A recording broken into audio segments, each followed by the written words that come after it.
What if the United States just bought Greenland? Seriously, just picture this for a moment. The map of North America, completely redrawn. You've got the U.S. border suddenly stretching way up into the Arctic Circle, swallowing a piece of land more than 3 times the size of Texas. It's a pretty wild thought, but believe it or not, it's an idea that's been kicking around in American politics for a very, very long time.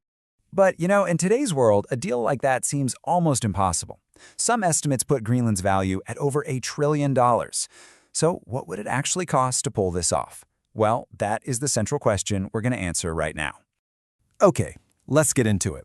Here's our game plan. First, we'll look at what the proposition actually is. Then we get to the price tag, which is, well, you'll see.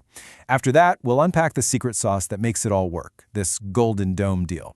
Then we'll dig into why this is being framed as a must-do for national security. And finally, we'll zoom out and see how this one deal fits into a much bigger vision for America's place in the world. All right, first up, the Greenland proposition. Now, it's really important to get this straight. This isn't just some casual off-the-cuff remark. The idea is being put forward as a serious, formal negotiation that the U.S. wants to kick off, like yesterday. So yeah, the proposal is framed as a very active pursuit. The whole point is to restart a conversation that's been on ice for decades, but this time with a whole new sense of urgency, really driven by the geopolitics of right now. And let's be super clear about the terms here. We are not talking about a 99-year lease or just expanding a military base. No, the deal on the table is for the whole shebang. Complete and total right, title, and ownership, making Greenland's sovereign U.S. territory, period. And now, for the part I know you've been waiting for. The price, the bottom line. Let's see how the numbers add up, or in this case, maybe how they don't. So you've got this island, right? It's got immense strategic value, potential mineral wealth. Some people have thrown around valuations as high as $1 trillion.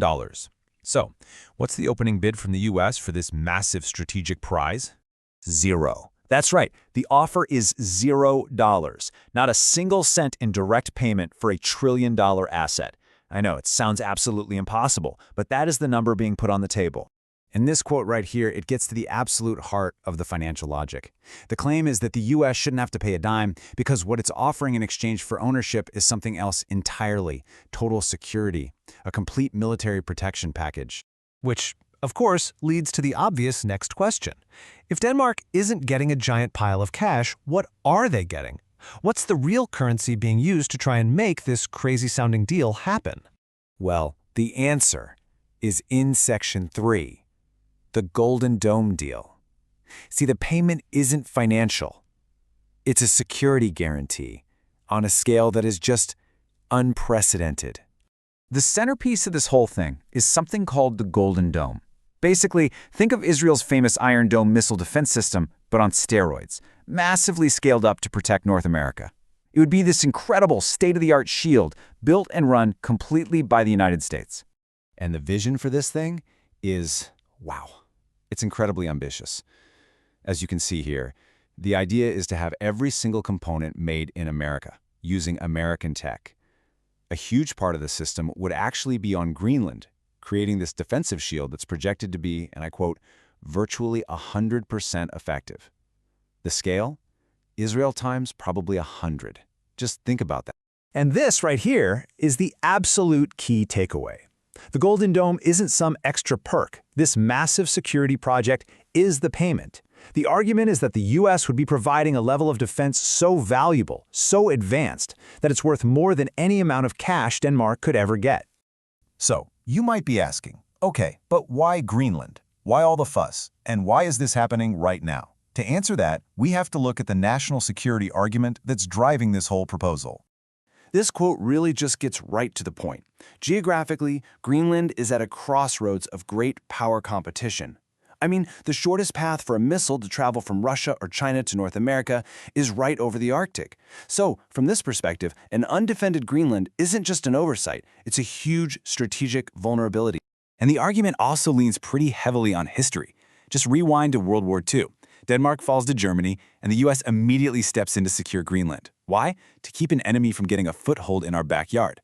But then, after the war, America just hands it back, a decision that's now being called a massive strategic mistake. So the parallel they're drawing is pretty simple. Denmark, a much smaller country, couldn't defend Greenland back then, and the argument goes that it still can't defend it now against modern superpowers. Therefore, the logic follows, only the United States has the muscle to actually guarantee its security. Okay, so let's zoom out for a minute and see how this very specific proposal fits into a much larger philosophy on foreign policy. Because this isn't really just about one island. It's about fundamentally rebalancing America's relationship with its allies, especially NATO.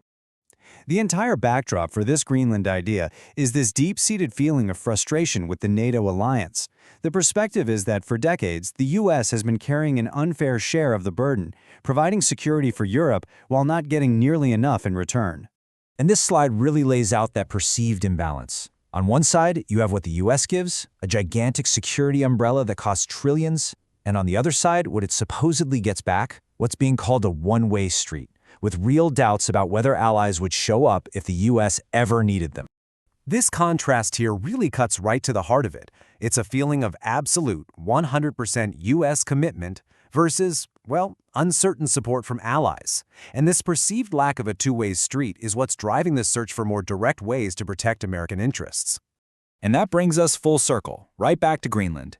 The deal is being presented as the perfect answer to this problem. Instead of depending on what are seen as these lopsided partnerships, the U.S. would get a tangible, permanent asset that directly, without question, serves its own national security. So this all leaves us with one last, pretty provocative question. Does a proposal like this signal a major shift in how the world works? Are we moving away from traditional alliances and into a future where national security itself becomes the ultimate currency? It's a question that could really redefine what it means to make a deal on the world stage. Thanks for joining us.